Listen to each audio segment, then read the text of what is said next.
The Migration of Evil. January 5, 2020 by Anna von Reitz. So I have explained what the Great Abomination is, that it is literally an ancient, secretive, profane, satanic religion founded by what appears to have been a female humanoid ET on the lamb named Semiramis who splashed down in the Euphrates River somewhere around 8000 BC. Let's follow the main migration of the Great Abomination from its birthplace in Babylon.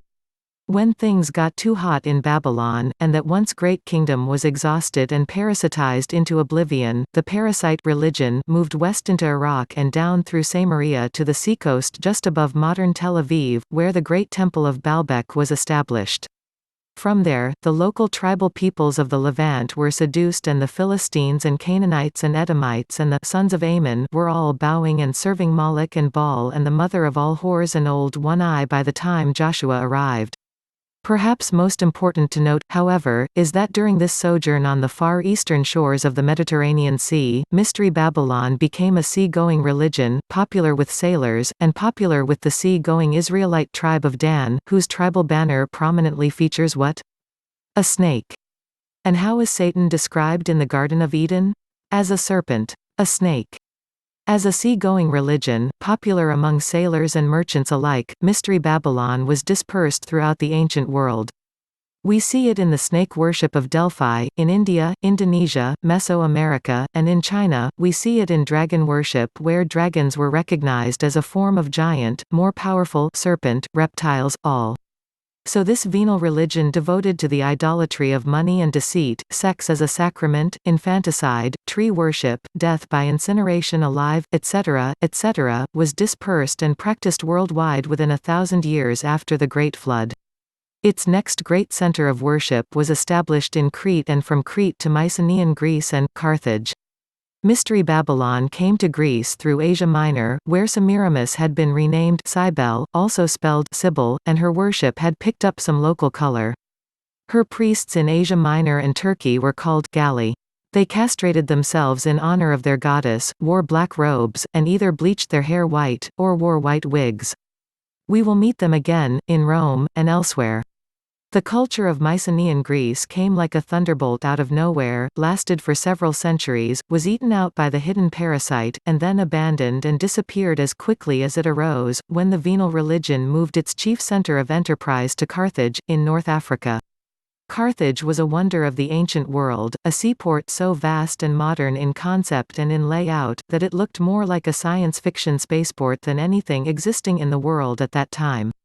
Then, of course, the upstart and rugged Romans conquered Carthage by siege and sacked it in 146 BC. They did what the Romans have always done, and brought the booty and the slaves home to Rome, and thereby unwittingly imported the parasitical religion of the Carthaginians, too. Mystery Babylon was quickly accepted by the freewheeling Romans as yet another pagan religion and adopted by many lower-class Romans, sailors and soldiers, merchants and working folk. It began its insidious work eating away at the underpinnings of Roman culture and tradition 100 years, more or less, before Julius Caesar invaded Britain. The Galli, the priests of Cybele, were hired as tax collectors for Rome, soon after the sack of Carthage. Their black-robed, white-wigged figures were soon familiar, and feared, throughout the Roman Empire. The first official arrival of Mystery Babylon came shortly after the sack of Jerusalem under King Zechariah's ill-favored leadership, but there is no doubt that the religion was already well established in seafaring towns and along the coasts of the English Channel, east and west, before the 6th century BC. As elsewhere, it came with the sailors and merchants along with merchant ships trading up and down the coasts of England, Scotland, Ireland, Wales, and Cornwall, before it became a state religion in pre-Christian Ireland, Cornwall, and Wales. Having now become familiar with the black-robed, white-wigged Galli, and with the tree worship and bonfires and human sacrifice traditions of the Great Abomination, it isn't hard to identify the black-robed, white-haired, tree-worshipping Druids and their sacred groves as local variants of the Great Abomination that took root in Britain long prior to the Roman colonization. So, when Julius Caesar invaded in 55 BC and Gaius Suetonius Paulinus Vespasian finished the job in 42 AD, the religion of the Great Abomination, and its priests, were both already very well established in Britain, and the adherents were ready to serve their familiar Roman masters. Once again, the Galli took up their job as tax collectors for Rome, and the Druids became hated and persecuted as a result. However, when Rome retreated from Britain 402 to 410 AD, there were new, local chieftains and a mixed bag of Romanized and newly Christianized leaders to serve. The black-robed priests of the Great Abomination returned as soothsayers employed by the Saxon kings to foretell the future and interpret omens, and the so-called old ways did not entirely die out. Various tricks and magic and arcane knowledge of drugs and other arts were passed on, and eventually, the Galli stopped castrating themselves and started practicing admiralty law as well as acting as tax collectors for the British king. To this day, British barristers wear black robes and white wigs, and nobody involved in this tradition appears to know why when you are cheeky enough to ask them, but there it is.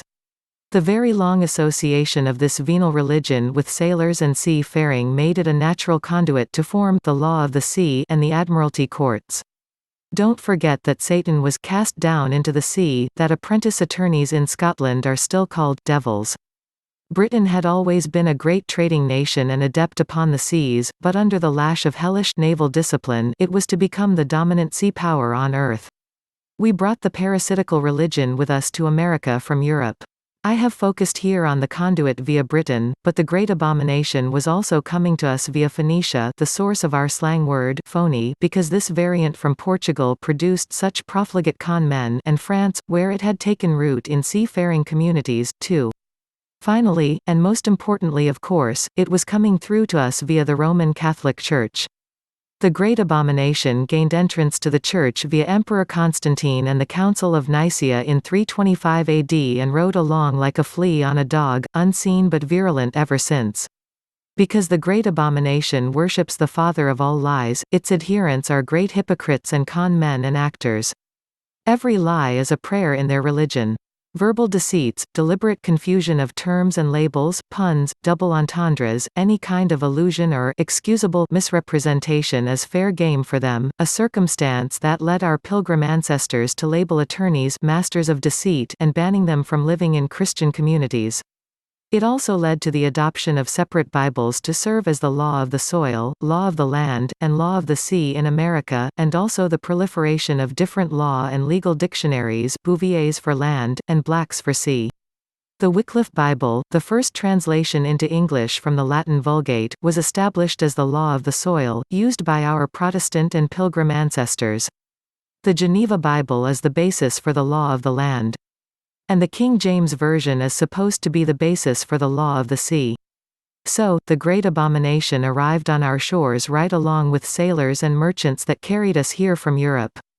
It took root here as it had elsewhere and continued to gnaw into the fabric and framework of Europe, with the same demoralizing and destructive results it had in Babylon, the Levant, Greece, Crete, Carthage, Rome, and everywhere else it has gained a foothold.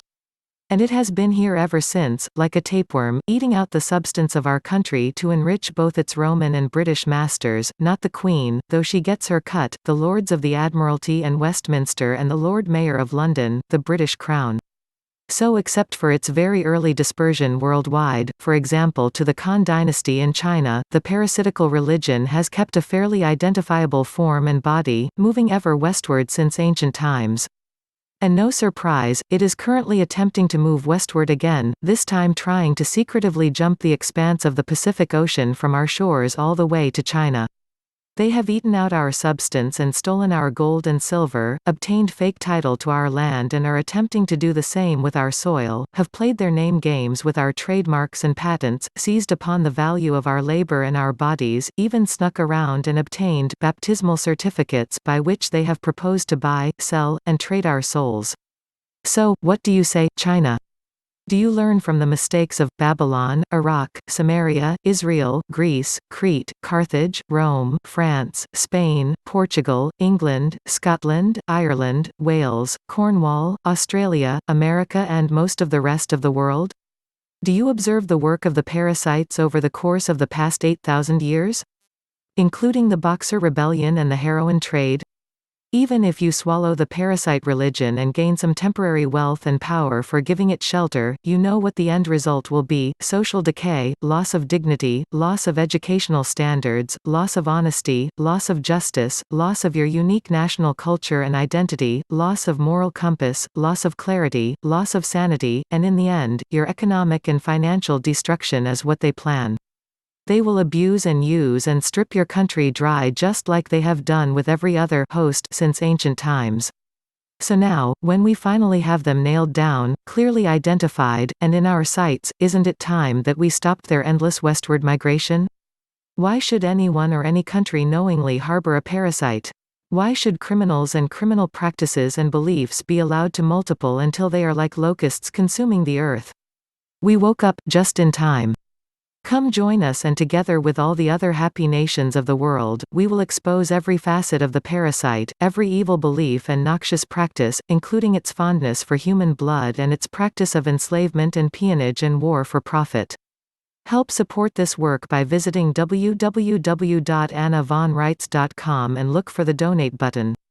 Links to this article and more can be found in the video description box.